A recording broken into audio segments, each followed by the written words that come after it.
Games left in the 2023 season, and these are the biggest games in Jeff Hafley's career. I'll explain why in a moment. You are Locked On Boston College, your daily podcast on the Boston College Eagles, part of the Locked On Podcast Network, your team every day.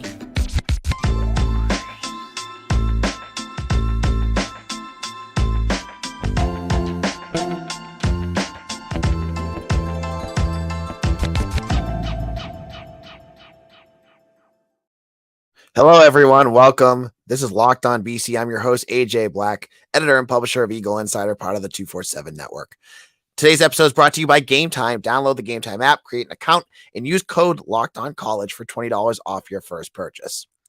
All right, we're halfway through the season. 6 games remain for Boston College, and these are 6 critical games for the future of this program. More importantly, it's critical for Jeff Hafley entering in the midst of his 4th season with a lot of ups and downs already. This is big. And so we're going to look at the final 6 games, talk about what we've learned, what questions we still have, and look at who's ahead of us as BC gets ready for this last push in 2023. Now, as I said, Hafley, the first half of the year, it was a lot of downs. There was some positives, but a lot of downs. You started the season off really poorly with an overtime loss to NIU. You should have lost to Holy Cross, but somehow pulled that one out with an error on Matthew Sluka, the quarterback from the Crusaders. You hung in with Florida State. You got smoked by Louisville, and you beat Virginia and Army. You know, when you look at it from a grand scheme of things, it's hard to be overly positive with any of it. You beat a bunch of teams you should have. You lost to a team you should have. I mean, basically, if you want the glass half full look at the season so far, you can say, really, it's a 1-game swing. That NIU game is basically the only game that you could look at and say, oh, we should have won that. Every other game has been chalk. You know what I mean? The way that Louisville's playing, Florida State obviously was pretty positive. So that NIU game, and I have to say, at the end of the day, a lot of that goes on the staff, because if you played that whole game with Thomas Castellanos with that offense installed, you would have won that game by 2 touchdowns. But they dinked around. They got cute. They let Emmett Morehead go out there and struggle. Then they brought in Castellanos, who, you know, I'm sure had played a lot, but it took a while to get his offense installed. That game is turning out to be a critical one, because if you're sitting right now at 4-2, you're feeling good about how the season's going. You're talking about how Jeff Hafley's doing, and especially if you had that FSU game go the way it did, you're talking things in a more positive light. But instead, BC blew that game. You're still now at 3-3, and every game is going to be critical. So looking at both sides of the ball, going backwards, going back to those first 6 games, what did we learn about this offense? Well, first of all, big change from the first half from what I expected was that Emmett Morehead is not going to be a major factor. In fact, I would be stunned if Emmett Morehead is on this team next year. It almost seems inevitable that he's going to be transferring, right? I mean, like, he didn't get a chance. He's going to go. And in one hand, I feel for him because of all the publicity and talk and media coverage that he got. The fact that he didn't even get a chance was, as I said, kind of cruddy. But I understand where the staff's coming from. Thomas Castellanos is good. We've talked about him a lot on the show. I don't need to get into everything that he's done. But a big reason why he's been good, not only it's his explosiveness, but it's been the play of the offensive line. One thing that we've learned is that this offensive line is better than advertised. The fact that the offensive line has made BC's running game 27th in the country, up from 130th last year, is an incredible testament to what they've been able to do. And it's Christian Mahogany, yes, but talk about the guys that have been there that took steps up. Drew Kendall and Ozzie Torpillo have been amazing. They both have been very good. Kyle Hergel, all of them have had some penalty issues, but in terms of the play that they've had, they've been great. Logan Taylor's been fine. So that offensive line has been a revelation for them. Now, back to Castellanos, you have a game changer here. and he's a sophomore. That's the thing that gets exciting is, yeah, he's not perfect, but he started only 5 games. He's only played a handful so far, and he's already making plays and winning games for you. And you can see that there's a higher ceiling for what he's able to do. That is exciting. We've learned that you have something special here, and that's a credit to the staff to bring in a guy like this.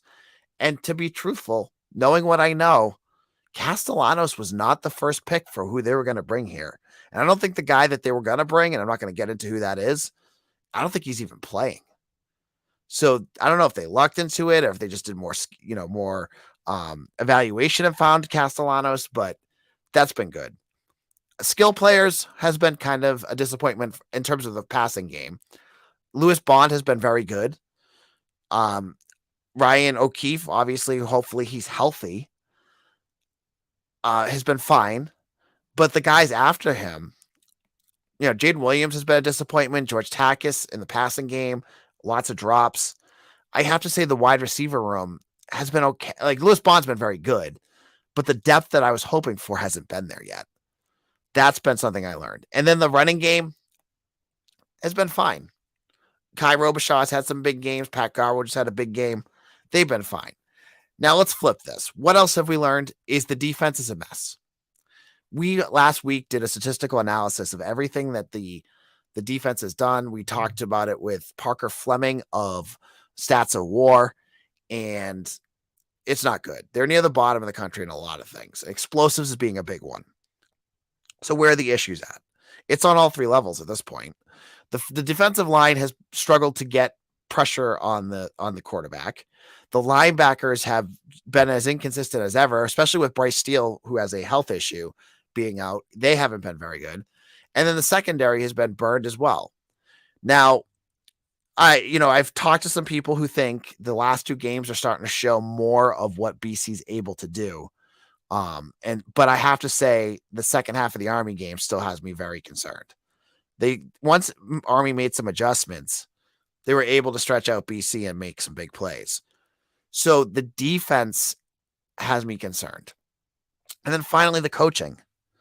As I've said with Mitch, it seems like every game there's something that happens that either makes the game closer than it needs to be or has issues that plague them throughout it. So we've seen drop passes be a major issue, penalties, 18 against Florida State. That took you out of beating the number 2 team in the country. You had penalties, you had special teams issues, you've had turnovers, fumbles, you've had everything at different points. The fumbles in the Virginia game. It's been tough to watch. So those are things that we've learned.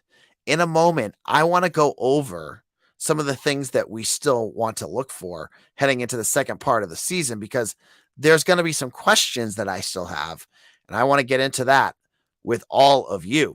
Now, folks, let me tell you something. You shouldn't have to, if you're going to a game, you shouldn't have to worry about when you're buying tickets to that. Or if you're going to any other event, whether it's sports, music, comedy, and theater events, you need to check out Game Time with killer last-minute deals, all-in prices, views from your seats, and their best price guarantee. Game Time takes the guesswork out of buying tickets. Now, I live out in the Worcester area. There are some great shows coming to the Hanover Theater. I've been using Game Time to scope out some of my seats, and the best part I love about it is I can see exactly where I'm going to go. I know I have it in there so that they're going to tell me when prices drop. I can wait for flash deals and zone deals. It's great. It's so easy to use. Great prices, all included. So see the view from your seat before you buy, so you know exactly what you get when you arrive. So download the Game Time app, create an account, and use promo code LOCKEDONCollege for $20 off your first purchase. Terms apply. Again, create an account and redeem code LOCKEDCOLLEGE. That's Locked On College for $20 off. Download Game Time today. Last minute tickets, lowest prices guaranteed. This is AJ Black, Locked On BC, and we have one last person that we need to talk about, and that's our friends over at Prize Picks. So Prize Picks. Now, if you haven't checked them out yet, you need to. Prize Picks is the most fun I've had, winning up to $25 times my money this football season. Just select 2 or more players, pick more or less their projected stats, and boom, place your entry. It's so easy. I'm testing my skills on Prize Picks this football season, and I can turn $10 to $250 with just a few taps. And with quick withdrawals, easy gameplay, and an enormous selection of players and stat types are what make Prize Picks the #1 daily fantasy sports app. As a New England Patriots fan, the best part about Prize Picks, I'm so skeptical of this team. I go in there, I find the Patriots, I make a couple I make a couple selections. Mac Jones, I pick the under or whatever he has. I pick the under on whatever Kendrick Bourne has. And then I pick the over on, sacks on the other team. It's so easy. I love using Prize Pick. So players and stat types you're selecting, highlight your winnings from Prize Picks, and you will love it too. So go to prizepicks.com/lockedoncollege and use code LockedOnCollege for a first deposit match up to $100. Again, go to prizepicks.com/lockedoncollege and use code LockedOnCollege for a first deposit match up to $100. This is Locked On BC. I am your host, AJ Black. And before we get into our second segment, I just want to apologize. I've had a massive cold all weekend. So if my voice sounds terrible, I apologize. I've been taking Sudafed. I've been drinking tea. Hopefully my voice will be better and good soon, but I know I sound like a frog a little bit, so I apologize for that. Now, what are some of the big questions that we still have? We know what we've learned. What are some things that we still don't know going ahead? Now, looking at the offensive side of the ball, we don't know what Ryan O'Keefe's health is going to be like. We assume he's going to be back soon. We hope that he will be back. Same thing with Ozzie Trapilo. Both have been out. Obviously, O'Keefe's injury was a little bit more significant, but they're both pretty serious injuries. Hopefully, both will be back because those are both significant guys on that roster. So health is a big thing. Secondly, can Thomas Castellanos cut down on some of his bad passes? When you're looking at some of those plays that he's made, when you watch him with his feet, you get really, and I am guilty #1 with this. Watching him make those plays, you forget about some of the bad plays that he's made. And he has made I think it's been 2 really bad passes in the last 2 weeks. He had the arm punt against UVA. That doesn't really count. But he had a pass that he misread coverage. And then he trying to throw it away against Army, but he threw it right into the hands of a defender when there was no one near him. He's got to figure that stuff out. BC is not good enough to overcome turnovers, especially in costly situations. They need to figure that stuff out. So that's my pieces on that offensive part. The other piece on offense is, can BC figure out a way to get their tight end involved in the pass game? No, when you look at the stats of what their tight ends have done, it's very underwhelming. George Takis has 5 catches for 37 yards. Jeremiah Franklin has 3 catches for 24 yards. So that's 7 catches for 61 yards for all their tight ends through 6 games. That's like a catch a game. BC's tight ends have to be able to do more. And what surprises me is that those guys, when you have Thomas Castellanos running around and doing all that stuff, yeah, they're blocking, but they should be able to leak out and be able to catch some of those. So I'm surprised that they haven't figured out ways to utilize that more. Can BC figure that out? Because that would be a great addition to this offense, is getting guys like Takis, and I know he's had his drops, and Franklin more involved in the pass game, because that could really flush out the three-dimensionality. It's totally not a word. Three-dimensional aspects. Thank you. Gosh, of this offense. So I want to look at that. Now the defense, there's still lots of questions. First of all, we've seen the defense get more pass rush over the last 2 games. If you look at what they've done, they had 6 against Virginia. They didn't have any against Army, but they did a good job of getting pressure. And the Army threw the ball 10 times. So if they can continue to get pressure, that's going to be key, especially when you have teams like Georgia Tech, Virginia Tech, Even teams like Syracuse, UConn, you're not gonna play as many of the gimmicky offenses that you played against NIU and Holy Cross, and to a lesser extent Florida State. But you're gonna have opportunities to get, especially like Canes King. You need to be able to get pressure. Ken Donovan Azaraku build off of what he did, that whole, that game against Virginia where he played so well. But that's going to be a huge factor. And secondly, the secondary. We saw pieces of good play out of the secondary, especially against Virginia in that second half. We saw good play against them against Florida State at times. Keon Coleman had 0 receptions for a reason. They locked down, but they haven't been able to put together a game. So can the secondary play? And that leads to my final big question. Can BC play a full game? We haven't seen it yet. Every single game they play like world beaters for 2 quarters and then fall off a cliff, other than Louisville. That doesn't count. I mean, look at Florida State. They look, I'm covering it in the booth, and it like beginning of the third quarter, I'm going, all right, this game's over. Let's get moving. And then all of a sudden they just show up and they're playing it lights out. Same thing against Virginia. Same thing against Army. They played the first half against Army and then fell apart in the second half. Can Jeff Hafley get this team to be complete for 4 quarters? Yeah, I'd take 3 at this point. That is a huge question mark, because you're going to lose more games if you continue to play that way. Good teams can play for 3+ quarters. Yeah, you're going to have lapses here and there. This is not Georgia. This is not Alabama. But you can't take off 2 quarters, having your offense fall apart for 2 quarters, or your defense not be able to stop a sneeze for 2 quarters. They have to play complete football, complementary football for 4 quarters. Will they be able to do that? I don't know. That's the question mark that I have in front of me. Now, in our final segment, I want to look at the teams that BC has on their schedule. We'll get into all that in just a moment.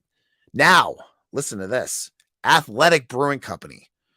They are telling you that now is your time for your Game Changer of the Week, brought to you by the Athletic Brewing Company. And much like Thomas Castellanos, Athletic Brewing Company has completely changed the non-alcoholic beer game. They make non-alcoholic beers that actually taste good. Now, BC was off this week, but we've seen what Castellanos can do. He's a game changer. He's electric. He can do anything. And Athletic Brewing Company has completely changed the game themselves with their non-alcoholic beer game. They make non-alcoholic beers that actually taste good. Now, with their great tasting and award-winning, they beat out full-strength beers in global competitions. They brew over 50 styles of craft non-alcoholic beers, including IPAs, golden sours, and more. Now, there are no hangovers ever. And with Athletic Brewing Company, you're going to love it, because they're the fastest growing non-alcoholic brewery in the U.S. So get on board and use promo code LOCKEDON to get 15% off your first online order. That's code LOCKEDON at checkout for 15% off at athleticbrewing.com. Near beer, exclusions and conditions apply. Athletic Brewing Company, fit for all time. This is Locked On BC. I'm your host, AJ Black. And I am here talking about the end of the season. But before we do that, I want to just kind of whip around what happened over the weekend. BC hockey with a big victory this weekend over LIU, who I didn't even know had a hockey team until this game. BC fell behind 2-0, but then scored 4 goals in a row to knock off LIU. They only allowed 12 shots. That tells you how stifling this team was. And I believe like 9 shots were in the first period. It was quite the showing. And with BU losing, UMass doesn't look all that great right now. I think UMass lost on Friday, but they won on Saturday. BC's looking really good. And they have not yet really hit their stride yet. Their young kids are not, they haven't really contributed like the level that they could so far. So that's good. Women's hockey, want to bring them up really quick. Anytime a team beats UConn, they're going to get a mention here on Locked On BC. And the women's hockey team defeated UConn in a home-and-home, beating the number 15 Huskies twice this weekend. This was huge. Women's hockey had lost their first, I think, 6 games. get themselves back on the right track by beating a ranked team twice. Obviously, that is a big deal. Finally, we'll talk basketball tomorrow on tomorrow's show. Ken Palm has his ratings out, and I have some thoughts on that. And I think that was everything. I'm sure there was other. I think volleyball. I think won too, and that's everything from this weekend in terms of sports. But let's get into the final 16 BC has to play. Without BC football on, I got the opportunity to watch some football this weekend. Now, I missed the Colorado game way past my bedtime. I missed the Colorado State game way past my bedtime. Mitch was there, though, which is crazy. You can see pictures of Mitch at the game after the Hail Mary. If you haven't checked that out yet, check that out at Mitchell T. Wolf. But I did watch Miami play. I did watch Pitt play. And so I got some more thoughts of what BC has. Now, every game is one game. But I think I got a better feel for some of these teams. Virginia Tech looks better. Kyron Drones, their quarterback, has started to hit their rhythm a little bit more, which is scary because when Virginia Tech teams start going, they're playing pretty well. And so I still think BC should be favored in that game, but the way they're playing, they're starting to get a rhythm, and that's a little worrisome. Pitt, I'm not buying on it yet. Christian Valou, who replaced Phil Dracovic, definitely looked better than Phil Dracovic. And they beat a ranked Louisville team that BC got smoked by. So there's no way to just dance around that. But they also, a lot of that was defensive turnover luck. They forced a ton of turnovers, and they had Jack Plummer looking completely lost. So I'm not discounting Pitt at all. But I need to see more out of them. I want, is that just a 1 week fluky thing, or is that, something that's more consistent? Miami, another team BC will have to play. Man, that team is fast. But man, that team is dumb. They play with their hair on fire, but then they also their hair is on fire. They can't think straight. So they make a ton of stupid mental errors. Tyler Van Dyke, I don't know how hurt he was because I fell asleep before the end of the game, but he was getting the snot kicked out of him. I'm not saying that BC's going to beat them, but I don't think they're as good as FSU. And BC hang on with FSU. Now, Miami has athletes, so that's a little different. Now, the other team I wanted to bring up, so these are just kind of just quick synopsis of some of the teams BC has on their schedule. UConn's awful. They're just terrible. If BC loses to UConn this year, your coaching decision should be pretty easy because they're not good at all. And then you have Georgia Tech, and I'm worried about Georgia Tech. I'm worried about a lot of these teams. I'm starting to think back a little bit more. Haynes King can throw the ball. What's one thing BC can't stop? The passing game. So that worries me. And then finally, Syracuse. This one doesn't worry me as much. It seems like every year Dino Babers is great, and I don't know if it's because of how they start their schedule off or whatever, but Syracuse is always good to start their season off really strong and then fall off a cliff. And right now they're halfway down the cliff falling, and they don't look like any better than the team they looked like 3 weeks ago. They got crushed by Florida State just weeks after getting crushed by UNC and Clemson. Now they're playing good teams, but they're not competitive at all. Injuries are starting to mount up. That's an interesting one to watch for. So I look at all this, and then that adds the question. Bare minimum for things to continue the way they're going, BC has to win at least 3 games. What fans want is one thing. I'm just thinking I have to think for any momentum for this team, they have to win at least 6 games to make a bowl. Can they do it with the schedule that they have in front of them? It's a big question mark. And I can't answer that yet. I could honestly see this season going 2 ways. I could see them figuring things out and finishing with 6 or 7 wins. But the way things have gone, I could see something fluky happening and then everything falling apart. The one factor that I cling to that makes me think that they will have some success is Castellanos in that offensive line. When you have talent like that, you win games. And he's a winner. He's a winner through and through. So I lean more towards they're going to find enough success to go bowling than to have anything else happen. But again, anything could happen.